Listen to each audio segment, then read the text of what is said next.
actually what happened to us.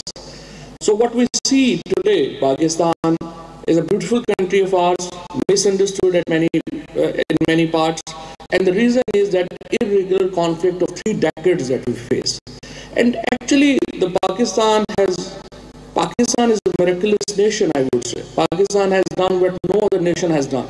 We have came out of this irregular conflict, and for the first time in the history of Pakistan, now Pakistan has a leader who is an environmentalist, who is a pro-tourism, who is a pro-culture, who is a forward-looking prime minister and the leader. So the paradigm shift you see in Pakistan. Can we clone him? Yeah. The paradigm shift you see in Pakistan's policies. This visa regime is unfortunately, as I was talking about, that we were in an irregular conflict. So this has affected every segment of the society. So even our media discuss negativity more than the positivity. So if you see, if you live in, you go London, you often media का हिस्सा. Yeah, this is what I'm saying. But because this is, ratings ही नहीं आती है अगर आप negativity discuss ना करें, तो मैं पागल हूँ, मैं positivity discuss करूँगा. Because I have to get ratings, भाई. Problem क्या है? So what's the problem? Problem ये है कि we go to London often. You are from Mirpur, I'm from Jhelum. Half of Mirpur and Jhelum is in London. It's like our second home. So वहाँ पे क्या? वहाँ पे लोग अपने बच्चों को, so forget about foreigners. Even Pakistanis won't send their children back to Pakistan कि जाके वहाँ पे छुट्टियाँ मनाओ, क्योंकि उनको टीवी देख के लगता है कि वो एयरपोर्ट पे उतरेंगे, या तो उनको कोई अगवा कर लेगा या उनको गोली मार देगा. Exactly. So this is the media perception we have created in Pakistan, और इसके reasons हैं. I'm not blaming media for that, because जब आप crime को इतना ज़्यादा cover करेंगे, and this is what actually happened to us from 2002 to 2015, and now actually we're coming out of it. So this tourism policy, and with the dynamic ministers like Atif Khan that we have in KP, and और दूसरा जो Prime Minister साहब की जो एक हमारा एक vision है, हमने Pakistan is one of the richest tourist country in terms of religious tourism, in terms of scenic tourism, in terms of mountain tourism. हमारे पास जो कुछ है वो तो दुनिया में बड़े कम मुल्कों के पास है. हमारा असल इशू जो होगा, देखिए 2 चीजें हैं जो आपको बनाती हैं. एक, आपको स्ट्रॉन्ग आइडिया चाहिए होता है, फिर उस आइडिया की स्ट्रॉन्ग प्रेजेंटेशन चाहिए होती है. हमारा आइडिया बहुत ज़बरदस्त है. इंटीरियर मिनिस्टर साहब इज हियर. इन लोगों ने मिलकर के ये जो वीज़ा पॉलिसी रजीम चेंज की है बहुत ज़बरदस्त है. सिक्योरिटी एजेंसीज ने इन्होंने मिलकर, अब इस आइडिया की प्रेजेंटेशन का टाइम है. So media, we need media support actually इस आइडिया को प्रेजेंट करने के लिए. और मीडिया को हमारा जो असल में जो हमारी, जैसे मैंने किया, हमारी सोसाइटी एक रेगुलर कॉन्फ्लिक्ट में थी, उससे निकली. टाइम शायद थोड़ा लगेगा, बट इंशाल्लाह Pakistan has a great future ahead. Pakistan has a great leadership right now, and inshallah we will make it. And we are with you in that. I just want to add something. Next 20 minutes हमारे पास है. Quickly can I comment, then I. Okay, just quickly adding, whereas Fawad is right, like we take full responsibility for the negativity, but the only problem again is, please understand that the headlines today. आपको बताएं कि फवाद चौधरी हैं tourism summit 2019 में इज़हार ख्याल कर रहे थे. उनका कहना था कि पाकिस्तान में सियाहत को फ़रोग़ दिया जा रहा है और मीडिया को भी अपना किरदार अदा करना होगा सियाहत के फ़रोग़ में. और वज़ीर आज़म पाकिस्तान इमरान खान की अव्वलीन तरजीह ये है कि पाकिस्तान में सियाहत को फ़रोग़ दिया जाए, और इसके साथ साथ इन्वायरमेंट जो है उस पर भी तवज्जो दी जाए. इससे पहले तवज्जो नहीं दी गई.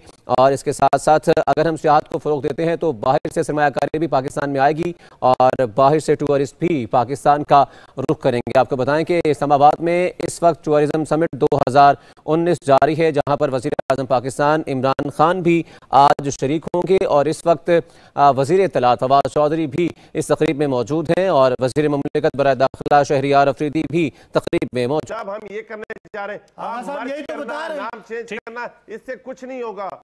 आगा साहब यही बता रहे हैं आपको कि बेनजीर इनकम सपोर्ट स्कीम हमारा टारगेट नहीं है. आप जो सिंध की पॉलिटिक्स की बात कर रहे हैं वो आपका वहां का मसला है. हम तो पूरे पाकिस्तान में गुर्बत के खात्मे जो 11 करोड़ लोग से उन्होंने चाइना की हिस्ट्री नहीं पढ़ी।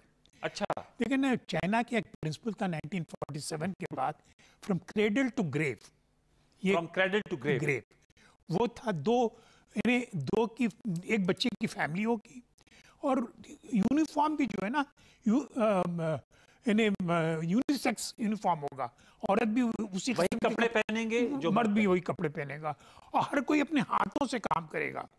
तो 1947 से लेके 1989 तक उन्होंने एसेट्स क्रिएट किए, बेल्ट टाइटन किए, वो कोई चीज इंपोर्ट नहीं करते थे, वो इन्हें खुद इन्हें जिसको कहते हैं ना कि 2 वक्त की रोटी खाते थे। ये जब तक आप नहीं, अच्छा उसके बाद ग्लोबलाइजेशन हुआ, जैसी ग्लोबलाइजेशन हुआ इनके पास एसेट्स इतने क्रिएट, ट्रिलियंस ऑफ डॉलर्स के एसेट क्रिएट हो चुके थे। तो उन्होंने कहा अच्छा भाई यहाँ ये मार्केट हम खोल के देते हैं।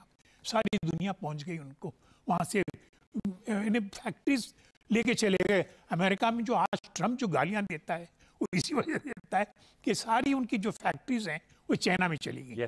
तो उसकी वजह से millions of people came out of poverty.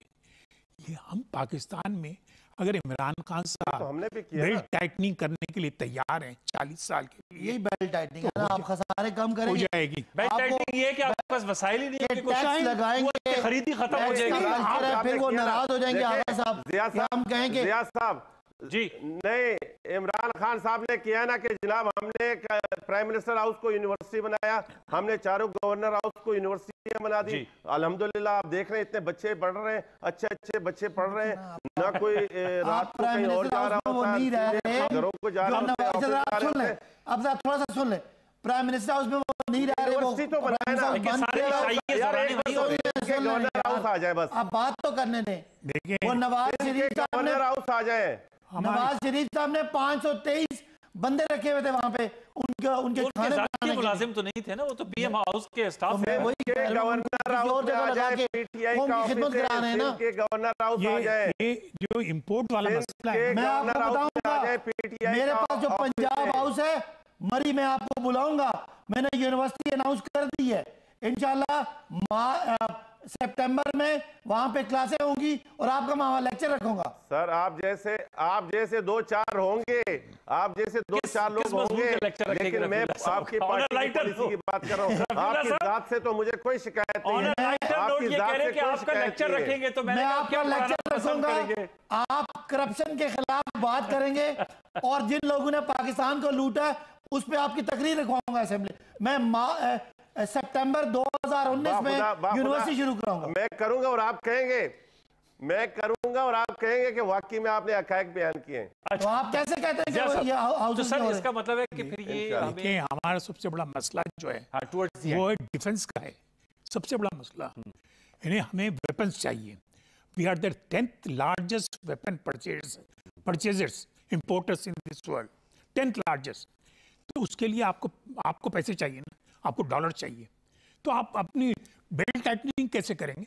Imports कम करें, एक्सपोर्ट बढ़ाएं, जिस दोबारा से माइंड करें या ना करें, जिस मुसीबत में नवाज की हुकूमत हमें फंसा गई है करंट अकाउंट खसारे को, उसके लिए कौम तैयार हो कि हमें इंपोर्ट पे और महंगा करना है, एक्सपोर्ट को ज्यादा क्या तैयार हो गया? आपने एक ही झटके से मीडिया लोग तैयार करें, अदरवाइज इसका मसला यही है कि करंट अकाउंट का खसारा इस मुल्क को आज परेशानी का बायस बना हुआ है। वो ठीक करने के लिए 17% करंट अकाउंट का खसारा इस साल कम हो गया। तो बस अब इस दुआ के साथ इस प्रोग्राम को हमें दुआ करें, अल्लाह ताला पाकिस्तान को। हाफिज साहब आप भी दुआ कीजिए, हम भी दुआ करते हैं ज़िया साहब से, सदाकत भाई आखिरी बात, सदाकत भाई आखिरी बात जी, सदाकत भाई आखिरी बात, ये तो बता दें कि ये हमारी जान कब छोड़ेंगे, कि अब हम पिछली हुकूमत पे इल्जाम लगाना कब छोड़ेंगे? जिस दिन आपके कर्जे उतर जाएंगे, आपके कर्जों का बोझ उतर जाएगा, इसको आप पे इल्जाम लगाना खत्म हो जाएगा। रफीला साहब आपका बहुत शुक्रिया। इंशाल्लाह 12 अप्रैल को आपको हम इस्लामाबाद में देखेंगे, कौमी असेंबली का इजलास भी रिक्वेजिशन हो गया। सदाकत भाई साहब आपका बहुत शुक्रिया। ज़िया साहब thank you so very much, आपने बड़ी अच्छी इनपुट दी। व्यूअर्स ये आज की गुफ्तगू थी। हम तो दुआ और उम्मीद ही करते हैं कि हुकूमत ऐसी तदबीर, ऐसे हिकमत इख्तियार करे जिससे वी फील